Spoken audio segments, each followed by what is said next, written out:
মারহাবা, welcome to Jordan. আমরা এবার এক ঢিলে 3 পাখি মারব। ঘুরে বেড়াবো জর্ডানের পেট্রাতে, আর যাব ইটালির কলোসিয়াম, আর ফ্যামিলি গেট টুগেদার। আপনারা রেডি তো আমাদের সঙ্গে এই রোলার কোস্টার রাইডের জন্য? So fasten your seat belt. কেমনভাবে সেজে উঠেছে ব্যাঙ্গালোরের নতুন এয়ারপোর্ট। আজকের এপিসোডে আপনাদের জন্য রইল আমাদের কলকাতা থেকে জর্ডানের জার্নির খুঁটিনাটি ইনফরমেশন। আর আপকামিং ভিডিওগুলোতে আপনারা পেয়ে যাবেন জর্ডানের হোটেল, সেখানকার খাবার দাবার, বিভিন্ন সাইট সিইং সংক্রান্ত যাবতীয় খুঁটিনাটি। ল্যান্ড অফ মার্স ওয়াদিরামে আমরা প্রথমবার স্টে করলাম বাবল ক্যাম্পে। কীরম ছিল তার এক্সপিরিয়েন্স, আর ডেজার্ট সাফারি বা কেমন হলো আমাদের এই রুদ্ধশ্বাস জার্নি শেয়ার করে নেব আপনাদের সঙ্গে। লাস্ট ডেস্টিনেশন অবশ্যই হতে হবে ডেড সি, যেখানে সাঁতার না জেনেও আপনি ভেসে থাকতে পারবেন। জর্ডান ঘোরার জন্য A to Z ইনফরমেশন আপনাদের সঙ্গে শেয়ার করতে থাকবো আমাদের আপকামিং ভিডিওগুলোতে। So don't miss the thrill. Hello and welcome once again to our channel cook bake and enjoy. আপনাদের সঙ্গে এখন আমি কিছু ইম্পর্ট্যান্ট ইনফরমেশন শেয়ার করব, যেগুলো যখন আমি ভিডিও বানিয়েছি তখন আমার জানা ছিল না, বা আমার মনে হয়েছে পুরো ট্রিপটা করে এসে এই জিনিসগুলো যদি আপনাদের সঙ্গে শেয়ার করা যায়, তাহলে আপনারাও খুব সুন্দরভাবে আপনাদের ট্রিপটা প্ল্যান করতে পারেন। আমাদের এটা প্রথমেই বলে রাখি, কোনো রকম পেড ভিডিও নয়। যেটা আমাদের ভালো লেগেছে সেটাই বলবো, আর যেখানে আমাদের অসুবিধে হয়েছে সেটা তো আরো বেশি করে বলবো, কারণ যাতে সেই অসুবিধেগুলোতে আপনাদের না পড়তে হয়। আগের বছর এই সময়তেই, মানে আমরা মার্চ মাসে বেড়াতে গিয়েছিলাম।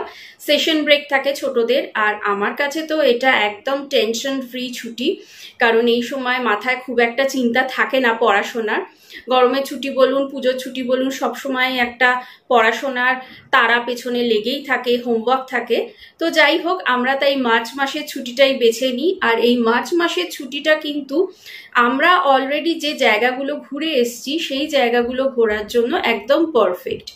অনেকেই যারা প্ল্যান করেন, এটা কিন্তু একটা খুব ইম্পর্টেন্ট ইনফরমেশন আপনাদের জন্য, যে ডিসেম্বরের ছুটিতে ঘুরতে যেতে চান।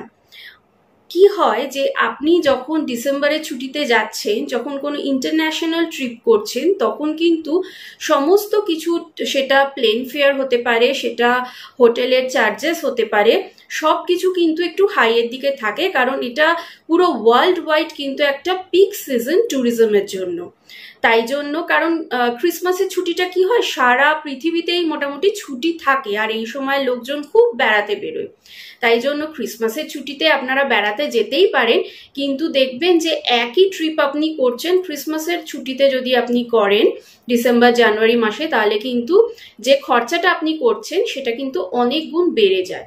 তো আমরা মার্চ মাসে এই ট্রিপগুলোই করেছি এবং কম্পেয়ার করে দেখেছি যে অনেকটাই কিন্তু কম হয়। তাই এই জিনিসগুলো কিন্তু মাথায় রেখে ট্রিপ প্ল্যান করবেন যদি বাজেটের মধ্যে ট্রিপ প্ল্যান করতে চান, কারণ এই ছোট ছোট জিনিসগুলোই কিন্তু ম্যাটার করে যায় যে আপনার টোটাল ট্রিপের খরচ কত হতে চলেছে। তো যাই হোক, মার্চ মাসে আমরা আগের বার গিয়েছিলাম দুর্ধর্ষ ইজিপ্টে, দেখেছিলাম পৃথিবীর 7ম আশ্চর্যের একটা পিরামিড। যদিও পিরামিডটাকে এখন মানে অনারারি স্ট্যাটাসে চলে গেছে, এতটাই প্রাচীন, 2500 BC তৈরি একটা জিনিস।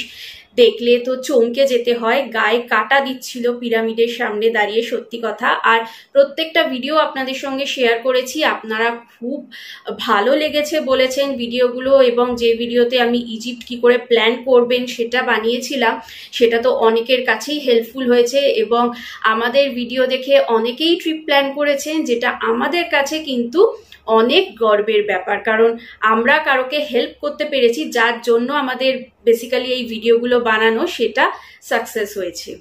যাই হোক, এবারের আমাদের জার্নি হলো একসাথে দুটো ওয়ান্ডার দেখার।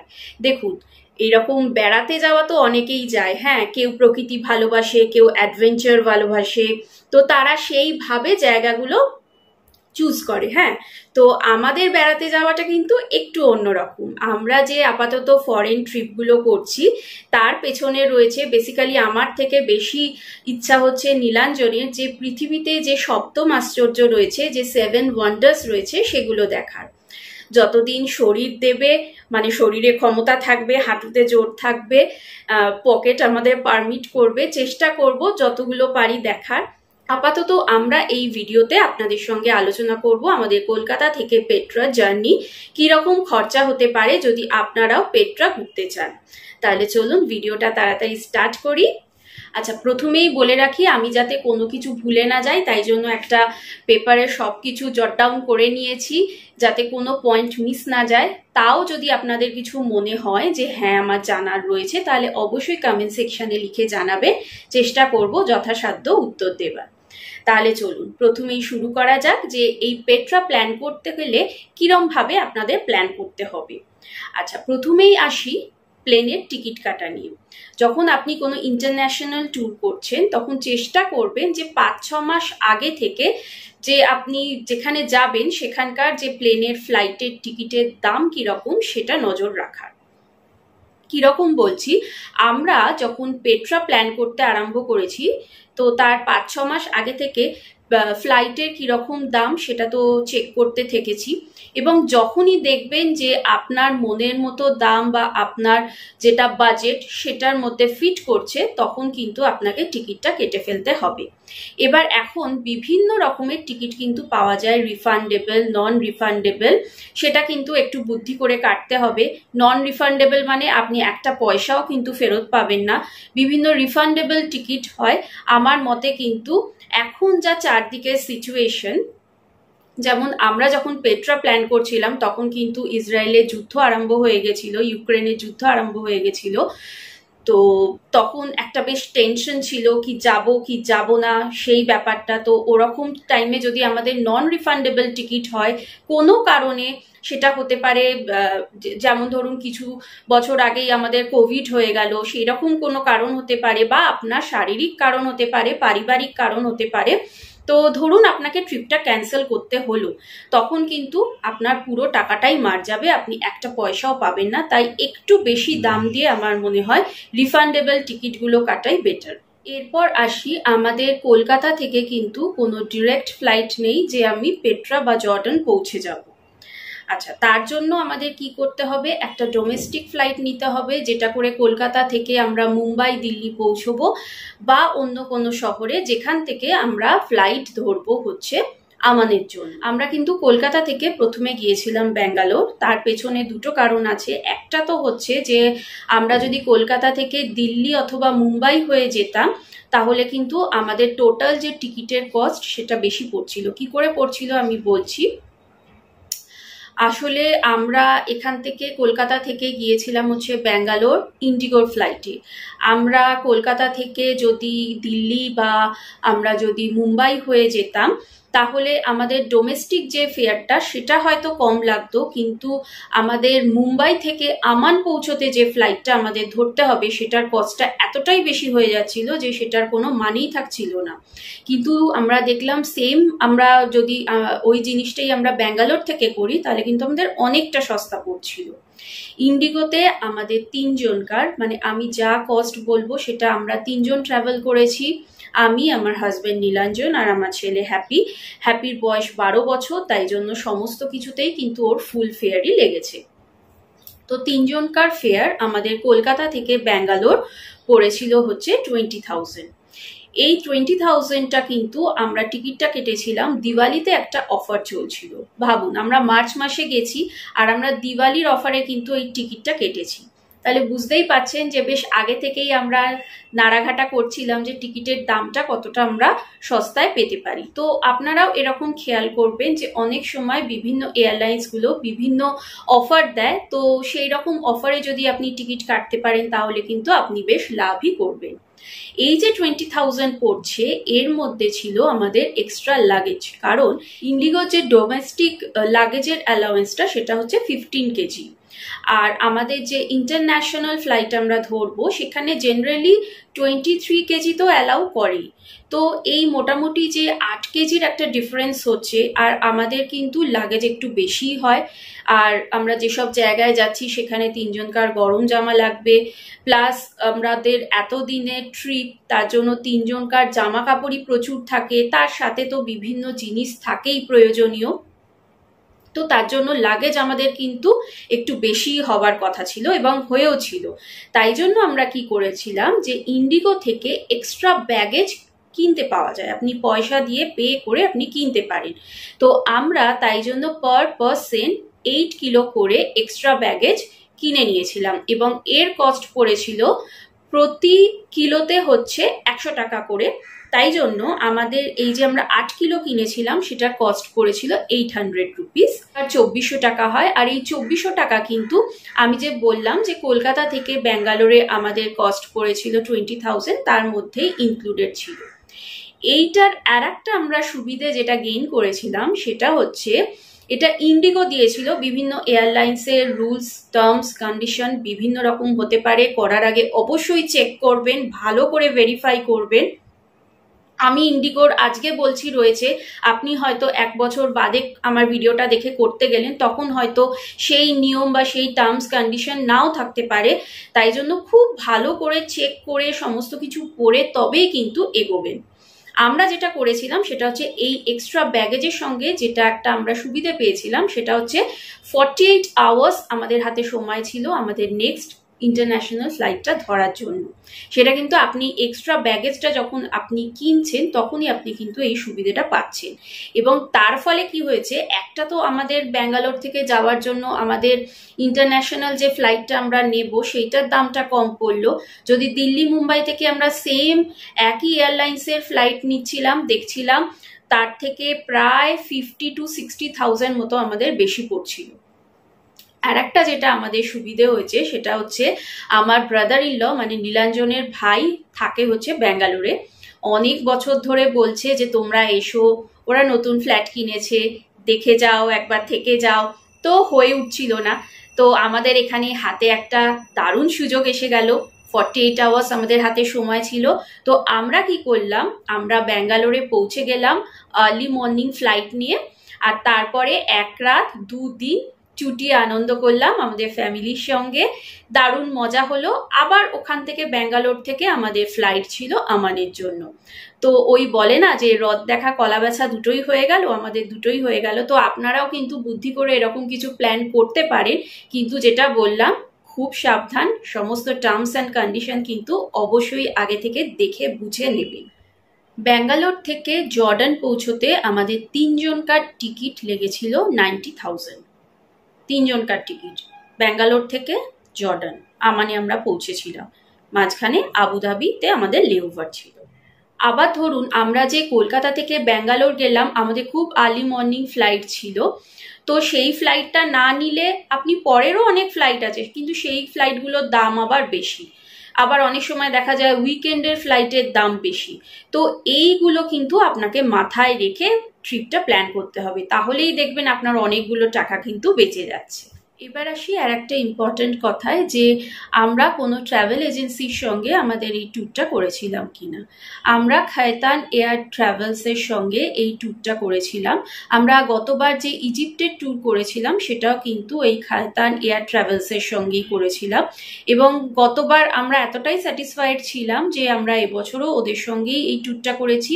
আর এই ট্যুরটা কিন্তু আমরা খালি 3 জন, মানে আমি, আমার হাজবেন্ড নীলাঞ্জন আর আমার ছেলে হ্যাপি, আর ওর বয়স হচ্ছে যেহেতু 12 বছর তাই জন্য সমস্ত কিছুতেই কিন্তু ওর ফুল ফেয়ারই লেগেছিল। তো আমি যে দামগুলো বলবো সেটা 3 জনকার যে কস্ট পড়েছিল ঘুরতে সেইভাবেই বলবো, যাতে আপনারাও মোটামুটি একটা হিসেব করতে পারেন যে আমাদের এই পুরো ট্যুরে কিরকম খরচ হলো। আপনারা নিজেরাও ঘুরে আসতে পারেন, কিন্তু আমাদের মনে হয়েছে যে যেহেতু এখন পলিটিক্যাল যা সিচুয়েশন, চারদিকে একটা যুদ্ধ চলছে আর বিভিন্ন জায়গায় বুকিং করা, সেখানে গিয়ে যদি আমরা দেখি যে না কোথাও বুকিং হয়নি বা কোনো কারণে কোনো বিপদে ফেসে যায়, তাহলে একজন অন্তত থাকবে বা একটা জায়গা অন্তত থাকবে যেখান থেকে আমরা কোনো হেল্প পেতে পারি।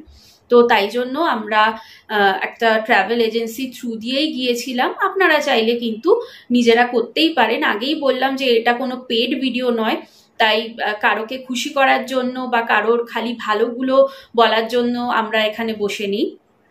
যেটা ভালো সেটা ভালো, আর যেটা আমাদের অসুবিধে হয়েছে সেটা তো অবশ্যই আপনাদের সঙ্গে শেয়ার করব। আর পেট্রাতে নীলাঞ্জনও দেখছিল হোটেল বিভিন্ন বুকিং করতে গিয়ে, যে ধরুন আমরা যে দামে পাচ্ছি বা যে রেটে পাচ্ছি রুমগুলো, অনেক সময় দেখা যাচ্ছে যে আমরা যে ট্রাভেল এজেন্সি থ্রু দিয়ে গেছি তাদের থেকে হয়তো সামান্য কিছু কম। আবার অন্য আর একটা জায়গায় আমরা 3টে জায়গাতে 3 নাইটস ছিলাম, 3টে আলাদা আলাদা জায়গায়। এক রাত ছিলাম হচ্ছে আমরা পেট্রাতে, এক রাত ছিলাম হচ্ছে আমরা ওয়াদিরামে, আর এক রাত ছিলাম হচ্ছে আমরা ডেড সিতে। তো যেরকম বললাম, একটা হোটেল হয়তো আমরা যেখানে দেখছি করছি সস্তা হচ্ছে, আবার একটা হোটেল আমাদের ট্যুর এজেন্সি আমাদের যে রেটটা দিচ্ছে সেটা দেখছি আমাদের থেকেও কম হচ্ছে। তো ওই প্লাস মাইনাস করে দেখলাম যে দরকার নেই বাবা, আমরা অলরেডি ওদের সঙ্গে গিয়ে স্যাটিসফাইড, আর তাই জন্য আমরা ওনাদের থ্রু দিয়েই করেছি এবং একদম নির্ঝঞ্ঝাটভাবে আমাদের এই পুরো জর্ডানের ট্রিপটা কমপ্লিট হয়েছে। ইভেন আমরা এরপরে তো ইটালিও গিয়েছিলাম, সেটাও ওনারাই আমাদের সমস্ত কিছু বেশিরভাগ করে দিয়েছিল। কিছু কিছু জিনিস যদিও আমরা নিজেরা করেছিলাম, সেগুলো আস্তে আস্তে আপনাদের সঙ্গে শেয়ার করতে। কলকাতা থেকে ব্যাঙ্গালোরের যে ফ্লাইটটা, সেটা কিন্তু আমরা টিকিটটা নিজেরা কেটেছিলাম, কিন্তু ব্যাঙ্গালোর থেকে আমাদের ছিল ইথিয়াডের ফ্লাইট, যেটাতে প্রথমে আমাদের স্টপ ছিল আবুধাবি, তারপর ওখান থেকে ডিরেক্ট আমরা গিয়েছিলাম আমান বা জর্ডানে। ইথিয়াডের ওই টিকিটটা কিন্তু আমাদের খায়তান এয়ার ট্রাভেলসই করে দিয়েছিল। আচ্ছা, এবার আসি যে আপনি একটা অন্য দেশে যাচ্ছেন যেখানে আপনার ভাষাগত কিন্তু একটা প্রবলেম রয়েছে, যেটা আমরা গিয়ে দেখলাম। কারণ সব জায়গায় কিন্তু সবাই, সেটা এয়ারপোর্টের যে ইমিগ্রেশন অফিসার সেই বলুন, বা ধরুন আপনি একটা ক্যাব ধরতে যাচ্ছেন, একটা আপনি রেস্টুরেন্টে খেতে যাচ্ছেন, যেখানে গিয়ে আপনাকে খাবার অর্ডারটা তো দিতে হবে, আপনাকে বলতে হবে আপনার কি চাই, বা সে যেটা বলছে সেটা আপনাকে বুঝতে হবে। সেখানে কিন্তু একটা ভাষাগত প্রবলেম রয়েছে, কারণ সবাই কিন্তু খুব ভালো ইংলিশ স্পিকিং নয়। তাই জন্য একজন গাইড যদি আপনার সঙ্গে থাকে তাহলে সেটা কিন্তু সব সময়ের জন্যই একটা ভীষণ সুবিধাজনক ব্যাপার। আমরা যখন ইজিপ্টে গিয়েছিলাম, আপনারা যদি আমাদের ইজিপ্টের সিরিজগুলো দেখে থাকেন, সেখানে কিন্তু আমাদের সব সময় একজন গাইড ছিল, যে আমাদের পুরো আমরা যে সাইট সিইং করতে যাচ্ছি সেখানে আমাদের সঙ্গে রয়েছে, সমস্ত সময় আমাদের সঙ্গে রয়েছে। তো তার জন্য আমরা একদম ভীষণ স্মুথলি ঘুরেছিলাম ইজিপ্টটা। কারণ ইজিপ্টেও কিন্তু এই একটা ল্যাঙ্গুয়েজ প্রবলেম রয়েছে, কারণ সবাই কিন্তু বুঝতে পারবে না আপনি যেটা বোঝাতে চাইবেন, বা ওরা যেটা বোঝাতে চাইবে আপনিও কিন্তু সেটা বুঝতে পারবেন না। আপনি গুগল ট্রান্সলেটার ইউজ করতেই পারেন, কিন্তু সেটা সময় সাপেক্ষ ব্যাপার। ঘুরতে গিয়ে আপনি দাঁড়িয়ে দাঁড়িয়ে গুগল ট্রান্সলেটারে ট্রান্সলেট করবেন না, জিনিসটা দেখবেন, আপনার খিদে পেয়েছে খাবেন, সেই জিনিসটা করবেন। সেটা আপনার নিজস্ব চয়েস, আপনি কি করবেন।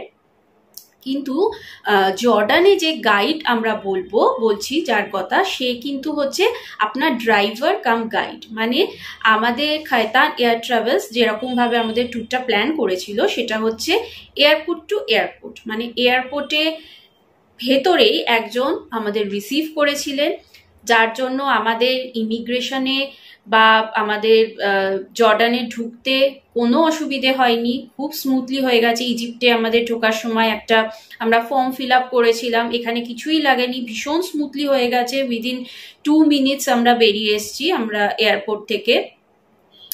লাগেজ কালেক্ট করা থেকে সেই যে ভদ্রলোক ছিলেন, আমাদের নাম ধরে দাঁড়িয়েই ছিলেন রিসিভ করবার জন্য, তিনি আমাদের একদম আমাদের যে এয়ারপোর্টে আমাদের ভ্যান বলা ছিল সেই ভ্যানেতে আমাদের জিনিসপত্র তুলে দিল পুরো।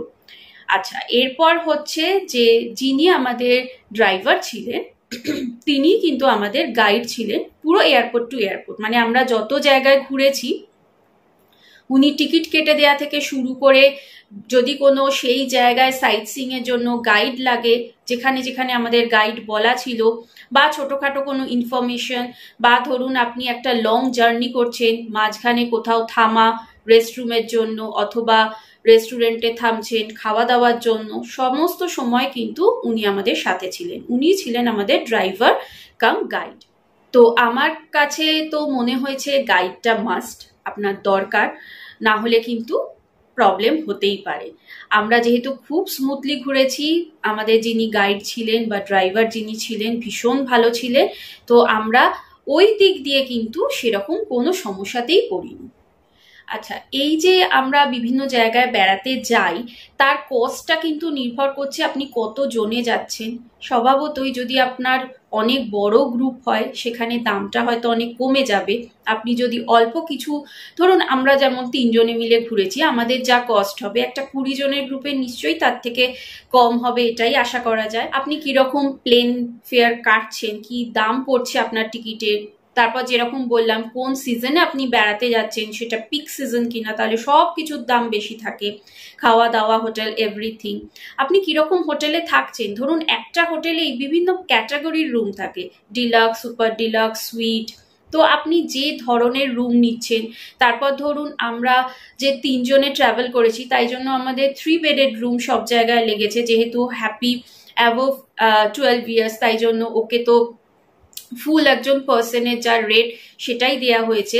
এই বিষয়ে আমি একটা কথা বলবো যে আমরা যে এবার ঘুরলাম জর্ডান আর ইটালিতে, আমাদের তো সব জায়গাতেই 3 বেডেড রুম সেরম হিসেবেই বুকিং করা ছিল।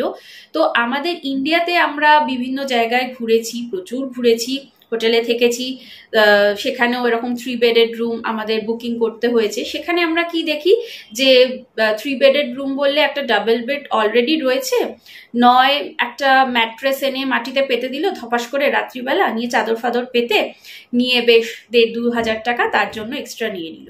কিন্তু এখানে বেড়াতে গিয়ে আমাদের এতটাই ভালো লাগলো যে 3 বেডেড রুম মানে 3 বেডেড রুমই, মানে যে ডাবল বেডটা রয়েছে সেখানে যেরকম মোটা সুন্দর সফট ম্যাট্রেস রয়েছে, আপনাকে থার্ড পার্সনের জন্য যেটা শুতে দিচ্ছে সেটাও কিন্তু একদম সমান, সেই রকমই কমফোর্টেবল একটা জায়গা। তো এই জিনিসটা আমার খুব ভালো লাগলো। আর খালি বিছানা বলে নয়, এভরিথিং রুমে যা যা রয়েছে, সেটা টি কফি কমপ্লিমেন্টারি স্যাশে থেকে শুরু করে বাথরুমে যদি টুথব্রাশও থাকে সেটাও কিন্তু 3টে করেই দেয়া ছিল, যেটা কিন্তু আমরা ইন্ডিয়াতে দেখি না। এই জিনিসটা কিন্তু আমার খুব ভালো লেগেছে। তো যাদের যে জিনিসটা ভালো সেটা তো ভালো বলতেই হবে। আর একটা জিনিস হচ্ছে আপনি হোটেলটা কোন জায়গায় নেবেন, সেই জিনিসটা কিন্তু ভীষণ দরকার। যেমন আমরা যখন পেট্রার হোটেলটা নিয়েছিলাম, সেটা পেট্রা যেখানে মেন এন্ট্রেন্সটা ঢোকার, সেটার থেকে মাত্র 150 মিটার হবে তার মধ্যে। তার জন্য কি হলো, আমাদের ওই যে যাতায়াতের টাইমটা বলুন বা একটা গাড়ির খরচা বলুন, সেটা বেঁচে গেল। তো আমার মনে হয় হোটেল সিলেকশন যখন করবেন একটু এইসব দিকগুলো কিন্তু মাথায় রেখে করলে বেটার হবে। আর একটা হলো তার ইম্পর্টেন্ট কথা, সেটা হলো জর্ডান যখন আপনি প্ল্যান করবেন, দেখুন এত দূর যাচ্ছেন, এটা তো আর মানে ধরুন হিমাচল বা কোথাও এরকম যাচ্ছেন না যে ঠিক আছে একটা সাইড দেখে এলাম আবার কিছুদিন বাদে আবার আর একটা সাইড দেখবো, এরকম নয়। তো জেনারেলি আমরা কি করি যে এত খরচা করে যাচ্ছি, মোটামুটি যে জিনিসগুলো আমাদের কভার করা সম্ভব বা যে জিনিসগুলো দেখবার জন্য আমরা এত দূর এত খরচা করে যাচ্ছি, সেই জিনিসগুলো আমরা দেখে আসতে পারি। এই কথাটা বলার আমার এটাই উদ্দেশ্য, সেটা হচ্ছে পেট্রাতে একটা পেট্রা অ্যাট নাইট বলে একটা ট্যুর হয়, সেটা কিন্তু সপ্তাহে খালি আমার যতদূর মনে হচ্ছে 2 দিন হয়। দিনটা আমি লিখে দেবো দেখে একদম এক্স্যাক্ট যে কোন 2 দিন হয়।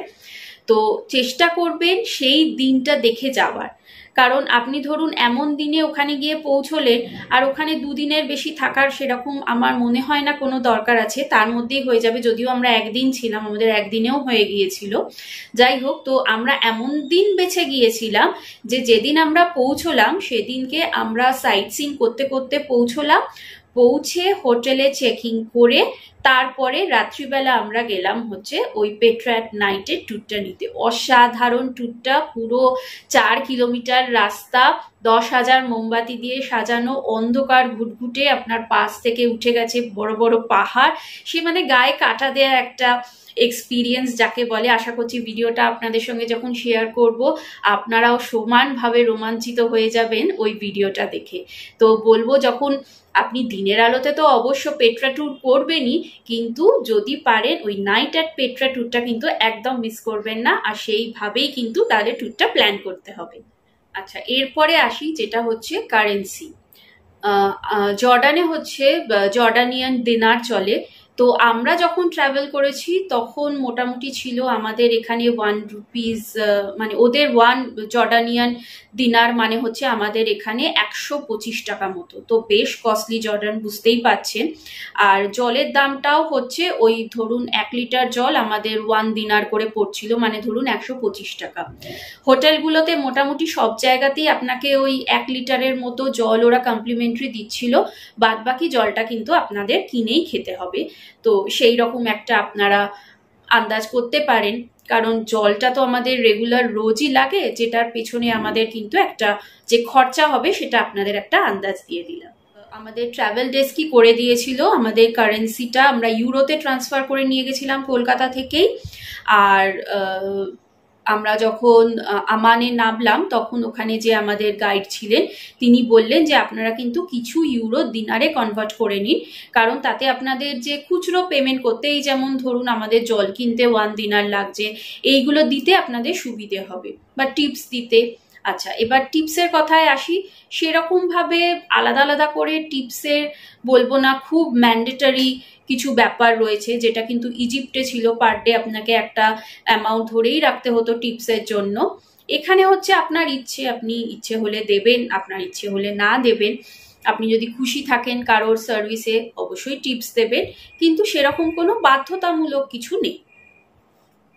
আচ্ছা, এরপরে আসি কতটা সেফ জর্ডান। ট্যুরিস্টদের জন্য আমি বলবো একদম সেফ। কোনো কিছুর আঁচ আমরা বুঝতে পারিনি যে পাশেই যুদ্ধ চলছে। ভীষণ পিসফুল, ভীষণ ট্যুরিস্ট ফ্রেন্ডলি, সমস্ত সবাই সব লোকে, কোথাও কোনো অসুবিধে নেই। আমরা রাত্রির 11:30টার সময়ও রাস্তায় বেরিয়ে আইসক্রিম খেয়েছি, কোনো প্রবলেমের মুখে কিন্তু আমরা পড়িনি, যেটা কিন্তু আমাদের ইটালিতে ফেস করতে হয়েছিল। সেগুলোও আপনাদের সঙ্গে আস্তে আস্তে বলবো সব কিছুই। জর্ডান কিন্তু একদম সেফ ঘোরার জন্য, মানে নির্দ্বিধায় চোখ বন্ধ করে আপনি জর্ডান ঘুরে আসতে পারেন। মানে আমরা এই সিচুয়েশনে যদি ঘুরে আসতে পারি তাহলে নর্মাল তো মানে আরো কত ভালো হবে। মানে আমরা কিছু বুঝতেই পারিনি যে কোনো যুদ্ধ চলছে। আসলে জর্ডান তো আর ইনভলভ নয়, পাশের দেশ ইনভলভ। যাই হোক, কিন্তু ভীষণ পিসফুল, ভীষণ ট্যুরিস্ট ফ্রেন্ডলি ওরা, কোনো অসুবিধে হওয়ার কারণ নেই। একদম সেফ অ্যান্ড সাউন্ড একটা জায়গা যাকে বলে। আচ্ছা, এবার আসি লাঞ্চের খরচার ব্যাপারে, কারণ আমাদের ব্রেকফাস্ট আর ডিনার আমাদের প্যাকেজে ইনক্লুড ছিল, কিন্তু লাঞ্চটা আমাদের ইনক্লুডেড ছিল না। তো লাঞ্চ আমরা মোটামুটি যা করতাম, মোটামুটি আমরা 18 দিনারের বা 20 দিনার মতো আমাদের খরচা হতো, তার মধ্যে বেশ পেট ভর্তি লাঞ্চ আমাদের হয়ে যেত। এবার আসি বিভিন্ন যে রেস্ট এরিয়া বা যেখানে রেস্টুরেন্ট রয়েছে, আমাদের গাড়ি থামাচ্ছিল লাঞ্চের জন্য, অন দ্য ওয়ে পড়ছিল জায়গাগুলো। হ্যাঁ, তো সেখানে দেখছিলাম যে একটা করে বাফে লাগানো থাকে, যেখানে মোটামুটি আমার চোখে দেখে যেটা মনে হয়েছে আইটেমসগুলো মোরলেস সেম, খুব একটা আমার টেম্পটিং লাগেনি। সেগুলো বলছিল বাফেগুলো পার হেড 12 দিনার করে। তো 12 দিনারে যা খাবার সাজানো আছে দেখলাম, খুব একটা আমার ইমপ্রেসিভ লাগছিল না। তো তাই জন্য আমরা কি করছিলাম, ওখানে খুব ভালো স্যান্ডউইচ পাওয়া যায়, তো আমরা স্যান্ডউইচ নিচ্ছিলাম। 5-6 দিনার এরম করে পড়ছিল। তো তার সঙ্গে ধরুন আপনি যদি একটা কোক নিলেন, বা হ্যাপি মাঝে মধ্যে আইসক্রিম খেয়েছে, আইসক্রিমগুলো 2 দিনার করে এরকম পড়ছিল। তো এই সব মিলিয়ে বলবো অ্যাভারেজ আপনি ধরতে পারেন যে 20 দিনারের মধ্যে আমাদের 3 জনকার লাঞ্চ পার ডেতে হয়ে যাচ্ছে। আচ্ছা, এবার হচ্ছে আপনি জর্ডান প্ল্যান যে করছেন কত দিনের জন্য করবেন। আমরা তো বললাম আমরা 3 রাত ছিলাম, একদিন পেট্রাতে, একদিন ডেড সিতে, একদিন ওয়াদিরামে। ওয়াদিরাম হচ্ছে ল্যান্ড অফ মার্স যাকে বলে, লাল লাল পাহাড়, একদম ঠান্ডা মরুভূমি, ভীষণ সুন্দর। আর আমরা কিন্তু সেখানে ছিলাম হচ্ছে বাবল ক্যাম্পে, মানে পুরোটা একটা গ্লোবের মতো, পুরো ট্রান্সপারেন্ট কাচের তৈরি। হ্যাঁ, পর্দা তো কার্টেন রয়েছে, কিন্তু পর্দা সরিয়ে দিলেই চারদিকে আপনাকে লাল পাহাড় ঘিরে রয়েছে। মানে এখন আপনাদের বলছি, আমার এখনই মনে হচ্ছে ইস আর একবার গেলে কি ভালো হতো। তো ওয়াদিরামে কিন্তু আমাদের বললো যে 50টার ওপরে স্পট রয়েছে ওরকম ডেজার্টের মধ্যে, যেগুলো ওরা গাড়ি করে ডেজার্ট সাফারিতে নিয়ে যায় আপনাদের। আমরা 2টো সাফারি নিয়েছিলাম, একটা মর্নিং একটা ইভিনিং। বেশ কতগুলো কভার করেছি, কিন্তু দুটোতে তো আর 50টা স্পট কভার করা যায় না। তো আপনাদের যদি ইচ্ছে থাকে, এত দূর যাচ্ছেন, আপনাদের যদি বাজেট পারমিট করে, তাহলে কিন্তু আপনারা 2 দিন ওয়াদিরামে রাখতে পারেন। পেট্রাতেও 2 দিন রাখতে পারেন, কারণ আমাদেরও একটু টাইম ক্রাঞ্চ হয়ে গেছিল, যার জন্য আমরা একটা জায়গা মিস করেছি। কিন্তু সেক্ষেত্রে হাতে মনে হয় যে আর একদিন থাকলে হয়তো সেটাও ঘুরে ফেলতে পারতাম। তো পেট্রাতে আপনারা একদিনও রাখতে পারেন, অথবা খুব যদি ঘোরার ইচ্ছে থাকে তাহলে 2 দিন রাখতে পারেন। তবে এই কথা মনে রাখবেন যে হাঁটুর জোর চাই ভাই। পেট্রা ঘুরতে গেলে ভীষণ হাঁটতে হয়। মানে রাত্রিবেলা আমরা যে পেট্রা এট নাইটটা গেছি, ওটা কিন্তু 4 কিলোমিটার, মানে 2 কিলোমিটার যাওয়া 2 কিলোমিটার আসা, পাহাড়ি রাস্তা দিয়ে, অন্ধকার। তো একটু ফিজিক্যালি ফিট হয়ে যাবেন। হ্যাঁ, কিন্তু দুর্ধর্ষ একদম, মানে সারা জীবনের মতো মনে থাকবে এইরকম একটা এক্সপিরিয়েন্স আপনার হবে। আর যেখানে আপনি 7 ওয়ান্ডার্সের মধ্যে একটা দেখছেন, তার সামনে দাঁড়িয়ে তো মানে আপনার মুখ থেকে বেরোবেই যে কি আশ্চর্য, কি করে করলো এত বছর আগে, দুর্ধর্ষ একবারে। আর ডেড সিতেও আমরা এক রাত ছিলাম। ডেড সি কিন্তু আপনার একদিনই হয়ে যাবে, সেখানে 2 দিন রাখার আমার মনে হয় না কোনো দরকার রয়েছে। কারণ ডেড সির মেন অ্যাট্রাকশন হলো ডেড সিতে ভেসে থাকা। সাঁতার জানার কোনো দরকার নেই, সে এক আলাদা এক্সপিরিয়েন্স। আর রাস্তা দিয়ে যেতে গিয়েই চোখে পড়লো লেখা যে lowest point of the earth, মানে একদম পৃথিবীর যেটা লোয়েস্ট পয়েন্ট, সেটাও আমরা টাচ করলাম। তো এই ট্রিপে আমাদের দারুণ দারুণ কিছু এক্সপিরিয়েন্স হলো। একটা তো ডেড সিতে ভেসে থাকা, একটা ওয়াদিরাম যেটাকে আমরা ল্যান্ড অফ মার্স বলি, সেইটাকে নিজের চোখে দেখা। তারপরে পেট্রা তো রয়েছে, আর আমরা ওদিকে ইটালির কলোসিয়ামও দেখেছি। তাই একদম ফাটাফাটি ঘোরা হয়েছে এবার। আর যেহেতু আমরা নির্ঝঞ্ঝাট ভাবে ঘুরেছি, আর ছোটখাটো যে সমস্ত প্রবলেম এসছে সেগুলোও আমরা কাটিয়ে উঠতে পেরেছি, থ্যাঙ্কফুলি, থ্যাঙ্ক গড। তাই জন্য একদম মানে বলে না, যা শেষ ভালো তার সব ভালো, পুরো ঘোরাটাই আমাদের দারুণ হয়েছে। তাই আমরাও চেষ্টা করছি আপনারাও যদি ঘুরতে চান, আপনাদের ঘোরাটাও যেন একদম স্মুথ হয়। এবার আসি ইন্স্যুরেন্সের কথায়। যখন আপনি কোনো ফরেন ট্রিপ করছেন, আমাদের মতে অবশ্যই ইন্স্যুরেন্স করবেন। কিছু টাকা যায়, হ্যাঁ যায়, অবশ্যই যায়, কিন্তু দেখুন বাইরে গিয়ে আপনার শরীর খারাপ হতেই পারে, আপনার এয়ারপোর্টে লাগেজ হারিয়েই যেতে পারে, নানা রকম ঘটনাই ঘটতে পারে। তো অ্যাক্সিডেন্ট বলে হয় না, হঠাৎ করেই হয়। তো ইন্স্যুরেন্স রাখা আমার মতে বেটার, তারপর আপনাদের উপর। আচ্ছা, এবার হচ্ছে যে যদি আপনারা জর্ডান ঘুরতে চাচ্ছেন, আপনারা আমাদের মতো যদি ধরুন মার্চ মাসেই গেলেন, তাহলে কিন্তু ভালো গরম জামা কাপড় একটু নিতে হবে। ভালো বলতে অনেকগুলোর থেকে ম্যাটার করছে, বেশ মোটা বোম্বার জ্যাকেট টাইপের নেবেন, যেখানে বেশ ভালো মতো ঠান্ডা আটকায়। কারণ মাঝে মধ্যে তো 2-3ও নেমে যায় রাত্রিবেলা, প্রচন্ড ঠান্ডা, চিলিং। যখন ডেজার্ট সাফারিতে যাবেন, হু হু করে ঠান্ডা হাওয়া দেবে। সানগ্লাস মাস্ট, অবশ্যই ক্যারি করবেন। ক্যাপ অবশ্যই ক্যারি করবেন। সানস্ক্রিন অবশ্যই ক্যারি করবেন। আর ভালো গরম জামা, যাতে আপনার ঠান্ডাটা খুব ভালো আটকায়, খুব উইন্ডি, তো সেই রকম কিন্তু বুঝে জামা কাপড় আপনাকে নিতে হবে। আর হ্যাঁ, আর একটা জিনিস যেটা খুব ভালো হওয়া দরকার, সেটা হচ্ছে আপনার ওয়াকিং শু। যে জুতোটা পরে যাবেন সেটা যেন প্রচন্ড কমফোর্টেবল হয় হাঁটার জন্য। একদম মসৃণ রাস্তা তো কোথাওই পাবেন না, কোথাও ডেজার্ট রয়েছে, কোথাও রকি মাউন্টেন্স রয়েছে, তো ডেড সি রয়েছে, সব রকম মানে সেই জল স্থল পাহাড় মিলিয়ে, মানে জুতোটা কিন্তু মাস্ট যে ভালো হবে, খুব ভালো কোয়ালিটির ওয়াকিং শু অবশ্যই পরবেন।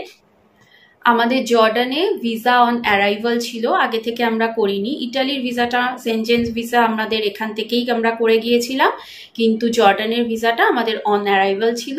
আর কোনো প্রবলেম হয়নি, তো আগেই বললাম, একদম স্মুথ হয়ে গেছে। আর আমাদের খায়তান এয়ার ট্রাভেলসের লোকও ছিল, যার জন্য আমরা কিছু বুঝতেই পারিনি, মানে হুশ করে হয়ে গেল যাকে বলে।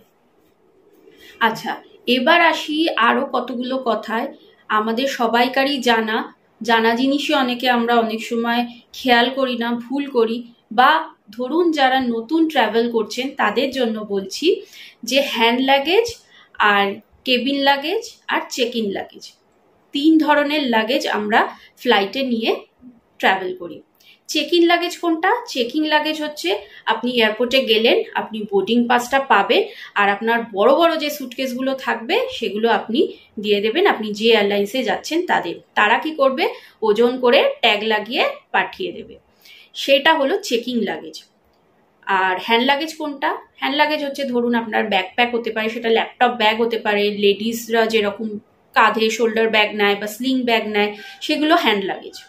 হ্যাঁ, আর কেবিন লাগেজ কি? কেবিন লাগেজের কিন্তু স্পেসিফিক কিছু মাপ রয়েছে, যে মাপটা কিন্তু ইদানিং খুব স্ট্রিক্টলি অনেক এয়ারলাইন্স চেক করছে, না হলে কিন্তু অনেক সময় আটকে দিচ্ছে অথবা এক্সট্রা চার্জ দিতে হচ্ছে তার জন্য। তাই জন্য বিভিন্ন এয়ারলাইন্সে কিন্তু আপনি পেয়ে যাবেন যে আপনার কেবিন লাগেজের মাপ কত হতে হবে। তো আপনি কিন্তু কেবিন লাগেজ যেটা নেবেন সেটা কিন্তু অবশ্যই সেই মাপ অনুযায়ী নেবেন।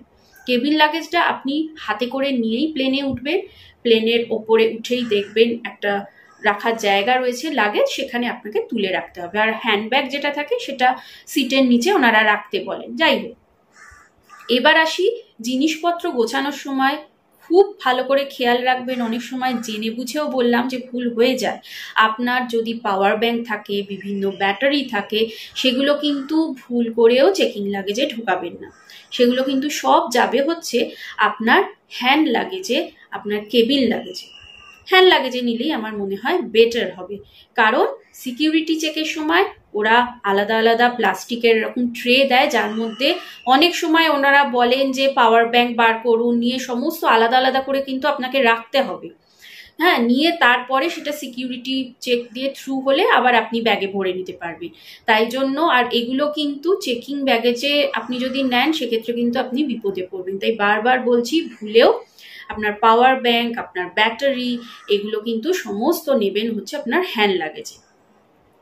আর আপনার যদি ক্যামেরা থাকে, ফোন থাকে, চার্জার তো অবশ্যই নেবেন, কারণ এখন যত্রতত্র আপনার যেখানে দরকার পড়বে আপনি মোটামুটি চার্জিং পয়েন্ট পেয়ে যাবেন। আচ্ছা, এরপরে আসি হচ্ছে লে ওভার, মানে দুটো ফ্লাইটের মাঝখানে যে সময়টা থাকে সেটা অবশ্যই মিনিমাম যেন 3 ঘন্টা হয়। আমাদের সঙ্গে বহুবার নানা রকম ইনসিডেন্ট হয়েছে, আমরা দেখেছি। যদিও এবছর আমাদের বললাম সবকিছু খুব ভালোই গেছে, কিছু হয়নি, কিন্তু বলা যায় না। অবশ্যই কিন্তু 3 ঘন্টা মিনিমাম যাতে থাকে, কারণ অনেক সময় কি হয়, আমাদের লাগেজ কালেক্ট করতে হয়, লাগেজ পৌঁছতে দেরি হয়।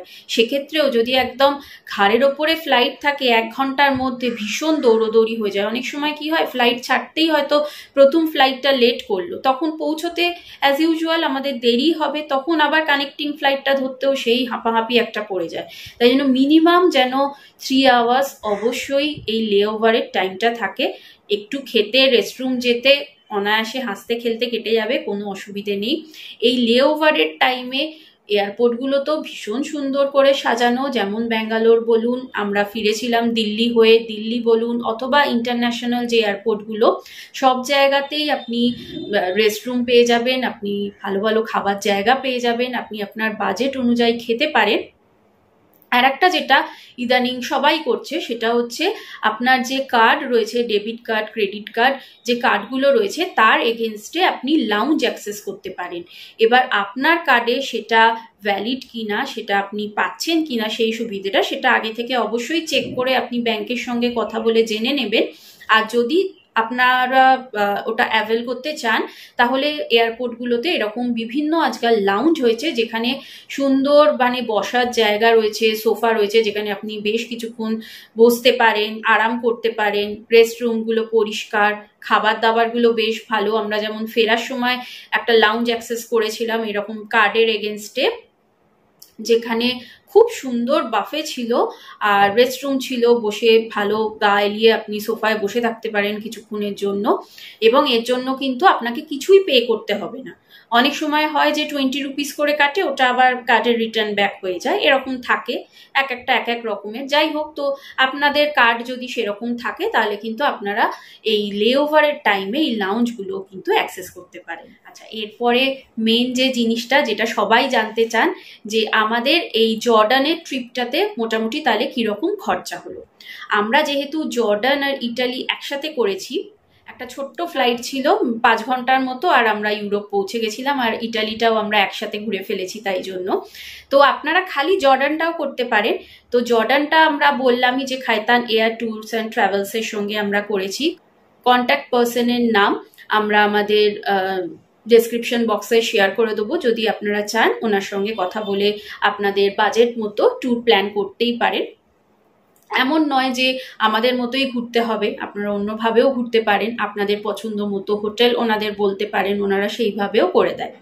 তো যাই হোক, আমাদের যে এই জর্ডানের ট্যুরটা ছিল এয়ারপোর্ট টু এয়ারপোর্ট, মানে আমান থেকে শুরু করে সমস্ত কিছু ঘুরিয়ে আবার আমানের এয়ারপোর্টে ড্রপ, তার মধ্যে রয়েছে বিভিন্ন জায়গায় গাড়ি করে যাওয়ার খরচা, 3টে জায়গায় আমরা ছিলাম, সেই 3টে রাতের হোটেল খরচা, আর 3 বেডেড রুম আমাদের লেগেছে, তাই জন্য বুঝতেই পারছেন নর্মাল রুমের থেকে আমাদের চার্জেস কিন্তু বেশি লেগেছে। এর মধ্যে খাবার দাবারের মধ্যে ইনক্লুডেড ছিল হচ্ছে আমাদের ব্রেকফাস্ট, আমাদের ডিনার, আর লাঞ্চটা তো আমি বললামই কিরম কস্ট পড়েছে, কারণ ওটা কিন্তু আমাদের নিজস্ব খরচা ছিল। এই পুরো জিনিসটা তাছাড়া ছিল হচ্ছে বিভিন্ন যে সাইট সিইং আমরা করেছি, যেমন পেট্রা দেখেছি, তাছাড়াও আরো টুকটাক আরো অনেকগুলো জিনিস ছিল বা জায়গা ছিল যেগুলো আমরা অন দা ওয়ে দেখেছি, সেগুলোর সমস্ত টিকিটের খরচা, গাইডের খরচা, এইগুলো সমস্ত কিন্তু ইনক্লুডেড ছিল আমাদের যে পুরো ট্যুর প্যাকেজটা ছিল। আর আমাদের এই এয়ারপোর্ট টু এয়ারপোর্ট যে আমাদের ট্যুর প্যাকেজটা ছিল তার মধ্যে ভিসাটাও ইনক্লুডেড ছিল, যেটা আমাদের অন অ্যারাইভাল হয়েছে। তো পুরোটাতে আমাদের 3 জনকার জর্ডানের জন্য আমরা পে করেছি 2,70,000। আর ধরুন 20,000 আমাদের লেগেছে ব্যাঙ্গালোর পৌঁছতে, আর আমাদের আমান পৌঁছতে লেগেছে হচ্ছে আরো 90,000 ইথিয়াডে। এটা হচ্ছে আমাদের যাওয়ার খরচাটা। ফেরাটা আমি বলছি না, কারণ হচ্ছে আমরা ফেরাটা তো ইটালি থেকে ফিরেছিলাম, তাই জন্য আমাদের খরচাটা অন্য হবে। আপনারা যদি জর্ডান থেকেই আবার ফিরে আসেন তাহলে কিন্তু খরচাটা আরেকটু অন্যরকম হবে। এবার এটাতেও নানা রকম ব্যাপার আছে, যে আপনি যদি রাউন্ড ট্রিপ কাটেন অনেক সময় দেখা যায় সেম থাকছে, অনেক সময় কমে যায়, অনেক সময় দেখা যায় যে খালি মানে যাওয়ারটা নিচ্ছে, ফেরারটা ফ্রি, মানে নানা রকম থাকে। তো সেটা আপনারা দেখে বুঝে কাটবেন, আপনাদের যেটা ঠিক মনে হবে। তো আমাদের যাওয়ার খরচাটা বললাম, আমাদের 2,70,000 আমরা ট্রাভেল ডেস্কে পে করেছি। আর হচ্ছে আমাদের যে খাওয়া টাওয়া বা ধরুন বাড়ির লোকজনের জন্য গিফট কেনা, তো সব নিয়ে আমি বলতে পারি যে মোটামুটি খরচা ধরুন আপনার 5.5 লাখের মধ্যে হয়ে যাবে 3 জনকার। আমরা যেভাবে ঘুরলাম, আমরা যেরকম খাওয়া দাওয়া করলাম, যে স্ট্যান্ডার্ডের হোটেলে ছিলাম, আমাদের হোটেলের যে রুমসগুলো সেগুলো একটু হাই স্ট্যান্ডার্ডের রুমই ছিল। আমরা বিভিন্ন জায়গায় গাইড নিয়েছিলাম, তারপরে এই জিনিসগুলো ম্যাটার করে, মানে ওগুলোই যদি আপনার রুমগুলো একটু লো ক্যাটাগরির রুম হয় বা আপনাদের যদি মেম্বার্স অনেক বেশি থাকে সেক্ষেত্রে হয়তো কমতেও পারে, সেটা আমি জানি না, আপনাদের কথা বলে নিতে হবে। তো আমাদের মোটামুটি এরকমই খরচা হলো। আশা করছি আপনাদের একটা ছবি আপনাদের সামনে রাখতে পারলাম যে জর্ডান ঘুরতে গেলে কোন কোন জিনিসগুলোর কথা মাথায় রাখতে হবে। তাছাড়া তো আমাদের ভিডিওগুলো আসতেই থাকবে, আমরা সেখানেও বলতে থাকবো। তো চলুন ভিডিওটা তাহলে কন্টিনিউ করি আর দেখি আমরা কত তাড়াতাড়ি পৌঁছতে পারি পৃথিবীর 7ম আশ্চর্যের একটা পেট্রাতে। আচ্ছা, আর একটা কথা বলার আছে, আপনারা একটু প্লিজ আমাদের সাপোর্ট করবেন, কারণ আপনাদের নানা রকম নালিশ থাকে বা দাবি থাকে, আর এই দাবি থাকাটা আমার কাছে তো মনে হয় খুবই জাস্টিফাইড। যে আমাদের এই যে ভিডিওগুলো আমরা বানাচ্ছি, একজন কমেন্টে লিখেছিলেন যে ইন্টারন্যাশনাল ট্রিপের আন্দাজে ভিডিও কোয়ালিটি ভালো নয়। একদম ঠিক বলেছেন, কারণ নর্মাল একটা আমার যে হাতের মোবাইল রয়েছে তাতেই ছবি তোলা, ভিডিও করা সমস্ত কিছু আমি করি। দামি কোনো আমার কাছে ক্যামেরা বা মোবাইল নেই যাতে খুব ঝাঁ চকচকে ছবি উঠবে বা ড্রোন শট আমি নিতে পারবো, সেরকমও কিছু নেই। তো আপনারা বলতেই পারেন যে এরকম এত ফরেন ট্রিপ করছে কিন্তু একটা ক্যামেরা কিনছে না, কি কিপটে। একদমই নয়, কিনতেই পারি, কিন্তু সবাইকারই সামনে একটা গোল সেট করা থাকে। আমিও সেরকম একটা সেট করেছি যে নিজের পয়সায় কিনবো, ইউটিউবের পয়সা জমিয়ে কিনবো। তো আপনাদের সাপোর্ট তার জন্য আমার দরকার। প্লিজ আপনারা ভিডিওগুলো পুরোটা করে দেখবেন, বন্ধুদের সঙ্গে শেয়ার করবেন, যদি ভালো লাগে সাবস্ক্রাইব করবেন, যদি মনে হয় একটু হেল্প হলো আপনাদের একটা লাইক দিতে ভুলবেন না। আর এইগুলো পুরোটাই ফ্রি আপনাদের কাছে, কিন্তু আপনাদের এই সাপোর্টের জন্যই আমি কিন্তু একটা ভালো মোবাইল কিনতে পারি, যাতে পরের বারের ভিডিওটা কিন্তু বেশ ঝাঁ চকচকে সুন্দর হয়। আর এইটুকুনি আপনাদের কাছে রিকোয়েস্ট, আশা করছি খুব একটা বেশি চাইলাম না। তো এনজয় করুন আজকের ভিডিওটা, আর ভালো লাগলে প্লিজ একটা লাইক চাই।